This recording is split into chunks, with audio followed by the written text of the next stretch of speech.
Vamos então ao tópico 1. Não devemos jurar nem pelos céus, nem pela terra. Subtópico 1. A lei do juramento. De acordo com o dicionário bíblico Wycliffe, a lei mosaica enfatizou a natureza obrigatória dos juramentos, Números 32, e decretou castigo para o perjurador, aquele que faz um juramento falso, como está em Deuteronômio 19, 16 a 19, 1 Timóteo 1:10. O falso juramento de uma testemunha ou uma falsa afirmação com relação a uma promessa ou alguma coisa encontrada exigia uma oferta pelo pecado. Levíticos 5, 1 a 6 e 6, 2 a 6. A lei enfatizou a seriedade dos juramentos. Êxodo 27, Levítico 19, 2, Zacarias 8, 16 e 17. E proibiu o juramento por deuses falsos, como está em Josué 23, 7, Jeremias 12, 16, Amós 8, 14. Olha, em Deuteronômio 19, 16, diz: olha, quando se levantar testemunha falsa contra alguém para testificar contra ele acerca de transgressão, então aqueles dois homens que tiverem a demanda se apresentarão perante o Senhor diante dos sacerdotes e dos juízes que houver naqueles dias.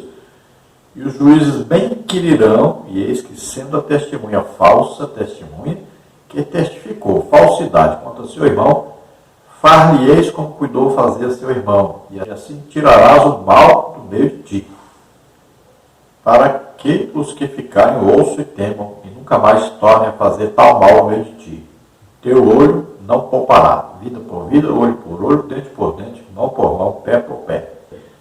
Deus está fazendo o quê? Tinha lá um julgamento. Aquela pessoa, se fosse condenada, então, por exemplo, ela ia perder um carneiro. Aí, se houver uma testemunha falsa, e for descoberto que essa testemunha é falsa, o que vai acontecer?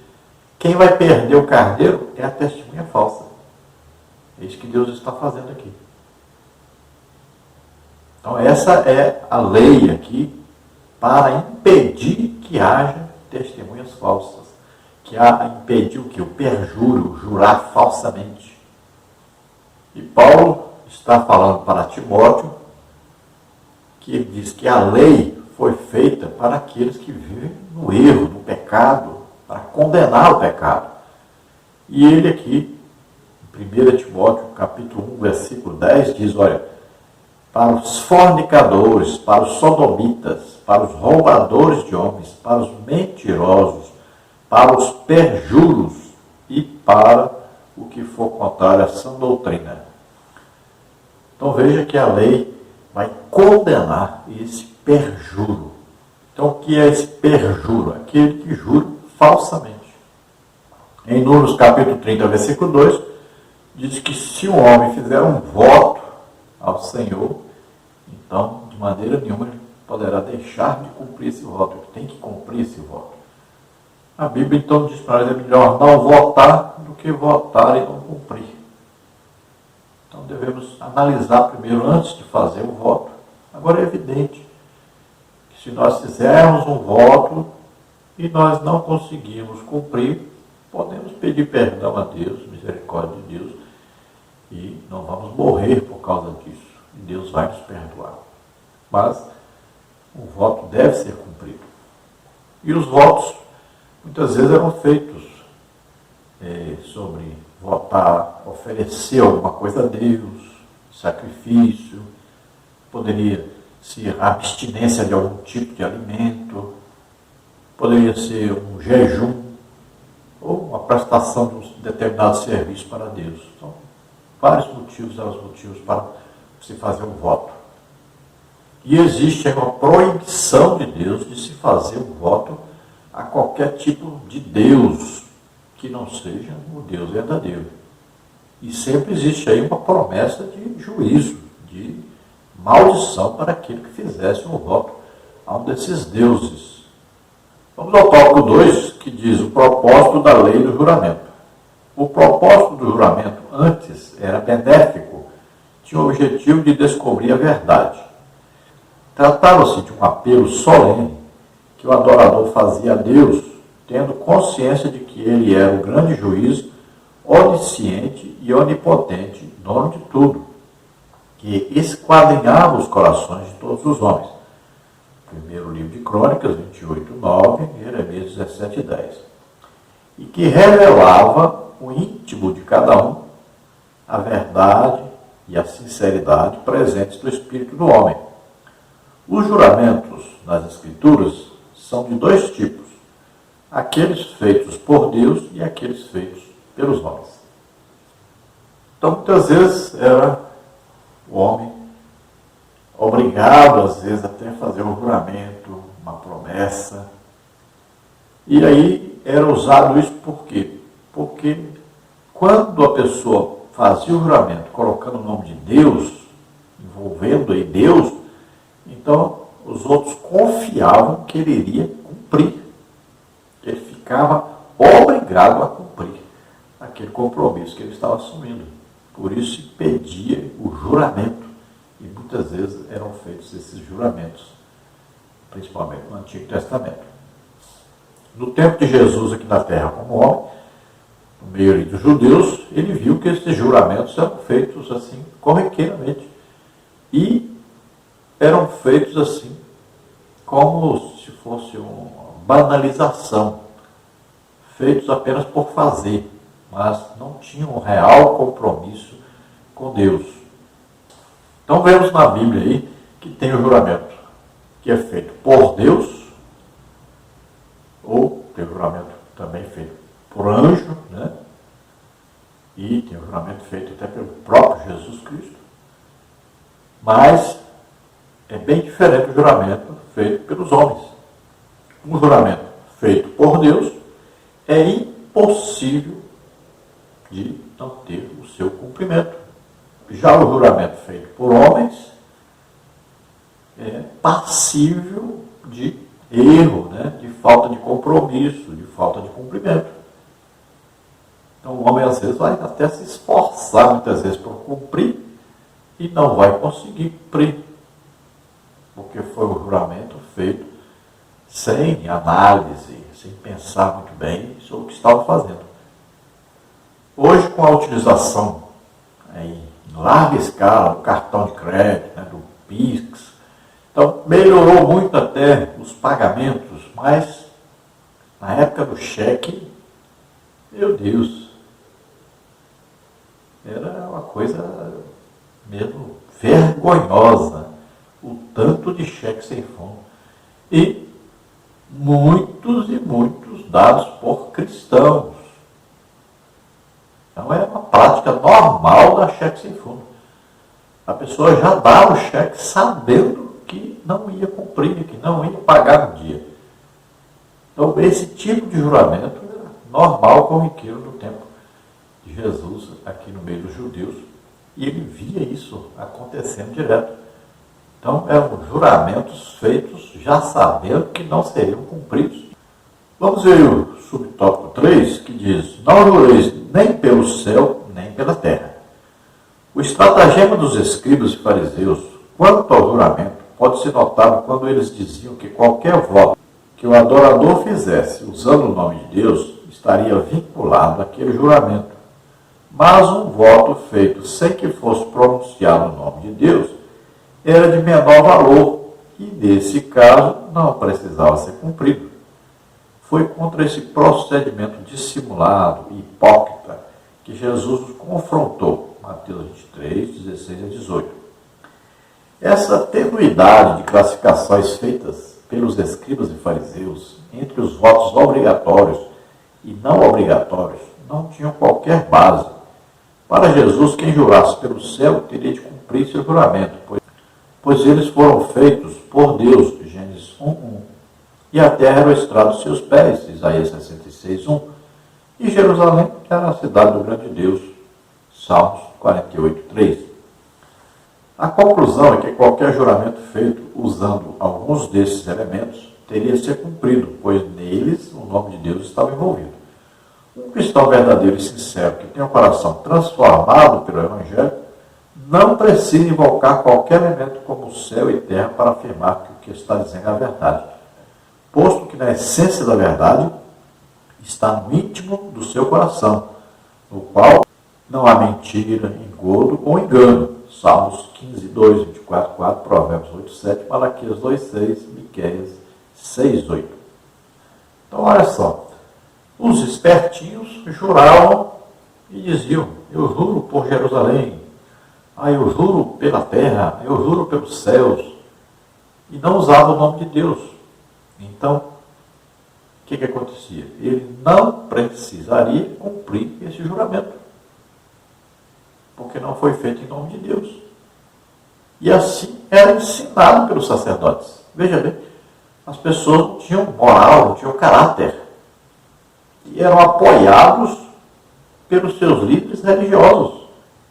Homem que disse o seguinte: eu não vou ajudar o meu pai e minha mãe, porque esse dinheiro que era para dar para ajudá-los, eu vou dar de oferta lá, de dízimo, lá no templo. E Jesus, então, corrigiu aquele homem. E este homem era apoiado pelos religiosos. Dizia que ele está correto.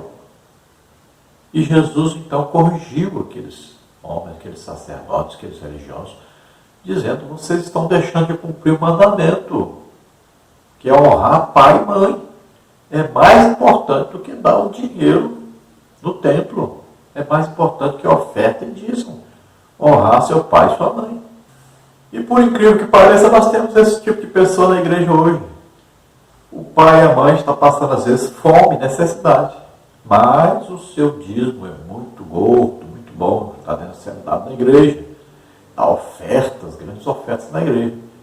Enquanto o pai e a mãe estão passando necessidade. Imagine, ele acha que está fazendo uma grande coisa para Deus. Na verdade, ele está descumprindo uma lei de Deus que deveria ser prioridade na sua vida. Veja que os líderes, os fariseus, diziam: qualquer que jurar pelo templo, isso não é juramento, não vale nada, tanto faz cumprir como não cumprir. Mas aquele que jurar pelo ouro, aí pronto, aí tem que cumprir o juramento. Esse juramento aí é importantíssimo, tem que ser cumprido. E eles diziam: aquele que jurar pelo altar, não tem problema, não precisa ser cumprido o juramento. Mas aquele que jurar pela oferta que está no altar, esse juramento aí não pode desmanchar de jeito nenhum. Olha só, materialismo, as coisas materiais, o dinheiro que eles ganhavam era mais importante que Deus, mais importante que tudo. Valia mais para eles que qualquer outra coisa. E Jesus diz para eles: qual é mais importante? A oferta que é colocada no altar ou o altar que santifica a oferta? E Jesus disse: aquele que jura pelo templo está jurando pelo dono do templo, por aquele que é adorado no templo, que é Deus. E Jesus disse: aquele que jurar pelo céu é a morada de Deus. Então, ele está dizendo que esse juramento, qualquer tipo de juramento, está envolvendo Deus, está envolvendo o caráter daquele que diz que é seguidor de Deus. Então, se ele faz um juramento, ele representa Deus, então ele tem que cumprir, ele tem que ser honesto. Então nós cristãos somos chamados cristãos porque somos imitadores de Cristo, representamos Jesus Cristo.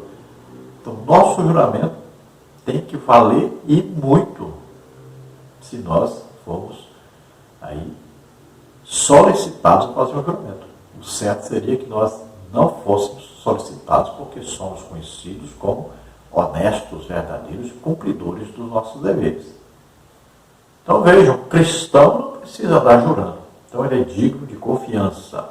E ele está sempre pensando: olha, eu estou representando Jesus e eu não posso sujar o nome de Jesus.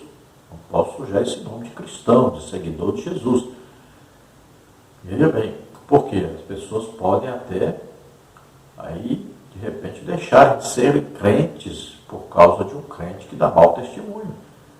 pode escandalizar um novo convertido, pode fazer com que a pessoa que não é crente não queira ser crente por causa desse mau testemunho desse crente.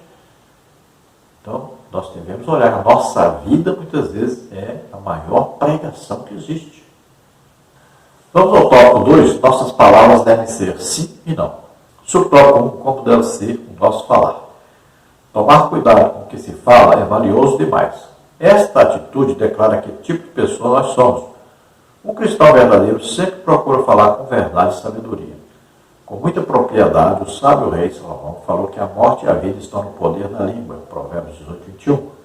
Jesus foi bem categórico quando afirmou que pelas palavras alguém pode ser justificado ou condenado, Mateus 12, 37. O que nos impele a ter cuidado ao nosso falar.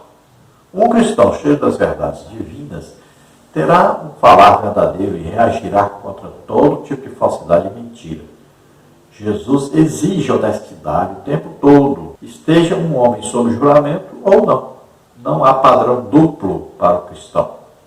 Então, o falar do crente, o prometer do crente, né? O se comprometer do crente, fazer qualquer tipo de comprometimento, comprar alguma coisa, né? Pedir emprestado alguma coisa, tudo isso, ele como crente, como cristão, sabendo que está representando Jesus na terra, que tem o Espírito Santo morando dentro de si, ele jamais faltará esse compromisso, porque ele sabe que está diante de Deus, ele tem que viver com a consciência pura, tranquila, diante de Deus. Saber que está prestando um serviço a Deus quando ele pratica a verdade, quando vive a verdade, quando é honesto, quando é verdadeiro. Então, muitas vezes, a condenação da pessoa vem por causa do falar, né, do prometer e não cumprir. Então, temos que tomar todo esse cuidado. Sempre vigiarmos o nosso falar, porque nós temos que falar, prometer, fazer um compromisso e cumprir.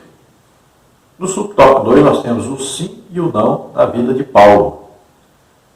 Há situações em que empregamos a nossa palavra e por algum motivo não conseguimos realizar o que dissemos ou planejamos.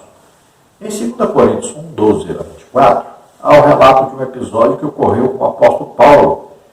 Ele fez planos de visitar os irmãos da igreja de Corinto, porém por diversas vezes foi impedido e as coisas não saíram como havia planejado. 2 Coríntios 1, 6, Romanos 1, 10, 15, 22, 1 Tessalonicenses 2, 18. Por isso, os seus acusadores se valeram da situação para fazer graves e sérias acusações contra Paulo, dizendo que ele não era confiável. Paulo refuta seus opositores, dizendo que não era um tipo de pessoa que diria sim, quando na realidade queria dizer não. Então veja que pode haver circunstâncias em que nós precisaremos deixar de cumprir um certo compromisso assumido. Que é o que aconteceu com Paulo. Ele não pôde ir visitar os coríntios. Imagine a vida de Paulo. Era perseguido, apanhava, era preso, perseguido de todas as formas. Às vezes uma viagem que ele programava para acontecer durante um mês, né? Durava 3 meses. Veja bem, as dificuldades de transporte também. E as dificuldades, né? Aí tinha que trabalhar para se sustentar, fazia tendas.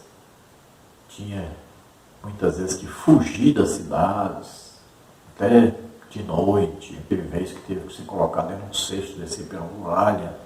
Então, Paulo enfrentava situações dificílimas e não foi possível ele cumprir o prometido com os coríntios. Então, Paulo diz que ele sempre, quando promete, ele cumpre. Vamos ver o subtópico 2, o sim e o não na vida de Paulo. O apóstolo toma Deus como sua fiel testemunha e explica o motivo pelo qual não tinha ido logo fazer essa visita, que era para poupar os irmãos. 2 Coríntios 1, 23.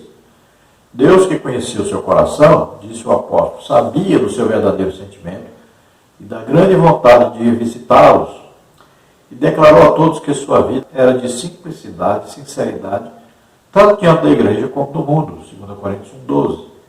Da mesma maneira que os coríntios podiam confiar que Deus manteria suas promessas, também podiam confiar que Paulo, como representante de Deus, manteria as suas. ele ainda os visitaria, mas em uma ocasião melhor. Então Paulo vai revelar por que ele não esteve lá, não só por causa da sua vida, de perseguições, de viagens por toda parte, com grande dificuldade, suas prisões, mas porque ele estava sabendo de coisas que estavam acontecendo ali, situações, né, de visão da igreja, e se ele fosse lá nesse momento, seria apenas para trazer o quê? Juízo, para trazer correção, né?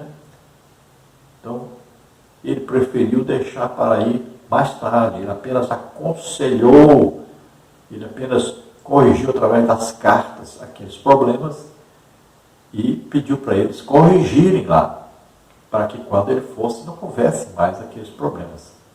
Então ele explicou o real motivo da sua não ida naquele momento, mas prometeu que ainda iria visitá-los.